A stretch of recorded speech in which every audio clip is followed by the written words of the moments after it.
સમાચાર સામે આવ્યા છે। ગાંધીનગરમાં જિલ્લા પોલીસ વડાએ બદલીના આદેશ આપ્યા છે। પીઆઈ અને પીએસઆઈની આંતરિક બદલીના આદેશ કરવામાં આવ્યા છે। 2 પોલીસ ઇન્સ્પેક્ટર અને 4 પીએસઆઈની આંતરિક બદલી કરાઈ છે। તો અન્ય જિલ્લામાંથી બદલી થઈ આવેલા 3 પીઆઈની નિમણૂક આપવામાં આવી છે। કંટ્રોલ રૂમ પેથાપુર અને ડભોડા પોલીસ સ્ટેશનમાં નિમણૂક આપવામાં આવી છે। ગાંધીનગરમાં 4 પીએસઆઈની જાહેર હિતમાં બદલીના આદેશ આપવામાં આવ્યા છે।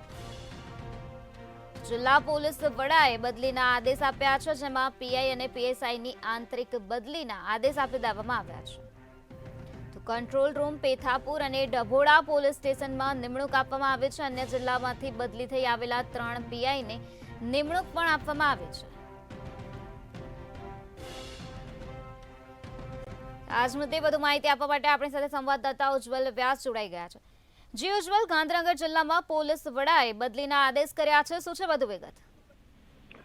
જી બિલકુલ નિરાલી, હમણાં જ કેટલાક પોલીસ અધિકારીઓની તાત્કાલિક બદલીના આદેશ ગાંધીનગર જિલ્લા પોલીસ વડા રવિ તેજા વાસમ શેટ્ટી દ્વારા કરવામાં આવે છે। તબક્કાવાર જોવા જઈએ તો 2 પોલીસ ઇન્સ્પેક્ટરોની આંતરિક બદલી કરવામાં આવી છે। આ ઉપરાંત 14 પોલીસ ઇન્સ્પેક્ટરો કે જે અમદાવાદ, સુરત, રાજકોટ અને અન્ય જિલ્લાઓમાં ફરજ બજાવતા હતા, તેમને ગાંધીનગર જિલ્લાના પોલીસ સ્ટેશનની અંદર નિમણૂક આપવામાં આવી છે। આ ઉપરાંત વધારાના 4 પીએસઆઈની જાહેર હિતમાં બદલી કરી દેવામાં આવી છે। આ પોલીસ અધિકારીઓ જે છે તે અલગ અલગ જિલ્લાના પોલીસ અધિકારીઓને પેથાપુર, ડભોડા અને ગાંધીનગર શહેરના કંટ્રોલ રૂમ ખાતે બદલી કરી દેવામાં આવી છે।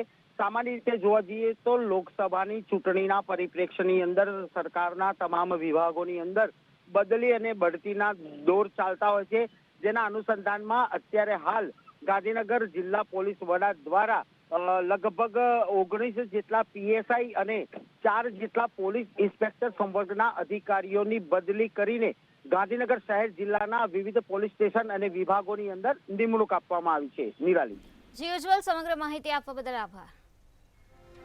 ગાંધીનગરમાં 4 પીએસઆઈની જાહેર હિતમાં બદલીના આદેશ આપવામાં આવ્યા છે। આ સાથે અન્ય જિલ્લામાંથી બદલી થઈ આવેલા 3 પીઆઈને નિમણૂક આપવામાં આવી છે।